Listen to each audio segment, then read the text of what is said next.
All right, for the bankers in the room, interest expense limitation. This might affect some of the things that you do, but also for the business owners.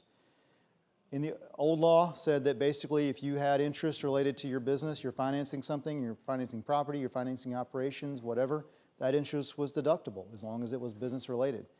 Now, and you'll see some exceptions to this, there is a limitation for interest paid by businesses, and that limitation is generally, and generally speaking, with some exceptions, 30% of your adjusted taxable income. Now you see I've got these two items highlighted here. That means I'm going to define them in the next slide or in a later slide. All right, so the deduction for business interest is limited to the sum of your business interest income and 30% of your adjusted taxable income. Now, there's also an exception for floor plan. If you've got any auto dealers in the room, or if you know of any, floor plan financing is fully deductible, the interest. So they did carve that exception out. If you have disallowed interest because it's over the limit, it's carried forward. All right, so let's define some terms here.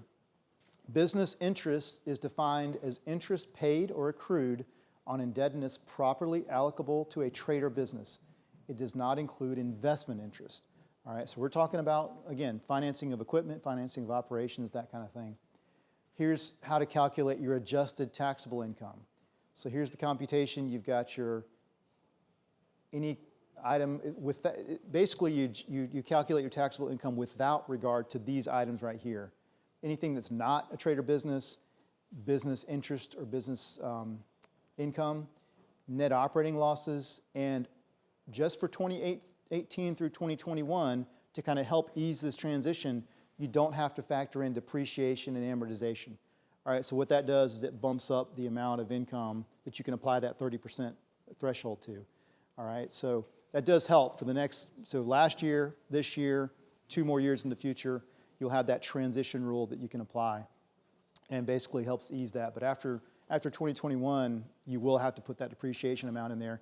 That's a big factor. So think about the interplay between this rule right here, and what we were just talking about, where you want to just knock out that depreciation as fast as possible on your equipment. That's a great thing because it's a big deduction.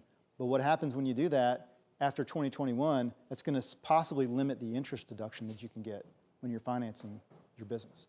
So again, it's just something that has to be planned for. You have to think about it. How does it affect the developers who have a year and a half to 2 years sometime, but nothing but interest going out with no income? Do they have to carry that forward, or is there some allowable? Question is, how does that affect developers who often have to carry interest over a couple of years? Well, there are certain rules where you can actually apply that interest and elect to have it included in the basis of the property. So there's types of elections you can make that could alleviate that. And but there is some relief, yeah, potentially. Carrying costs can be elected, and you can, instead of deducting them as interest, you can deduct it as a basis of the property that they're selling, the development property. So there are ways around that. All right, now the one nice thing about this is if your gross income or your gross receipts are under $25 million, this doesn't apply. So that's going to relieve a lot of small businesses out there. You know, I mean, not everybody, but there's a lot of businesses out there that we work with that are under 25 million. So I mean, I think that's a good thing to carve that exception out. Also, it does not apply to a rental property if it's a rental trade or business. If you're actually in the business of renting, this doesn't apply. So that's a good exception as well. The only caveat to that is if you elect out of these rules, you might not be able to take those nice, really quick depreciation adjustments or elections that we were talking about earlier. So there's kind of a trade-off there. So again, you might have to look at it and see which way is going to work better for you.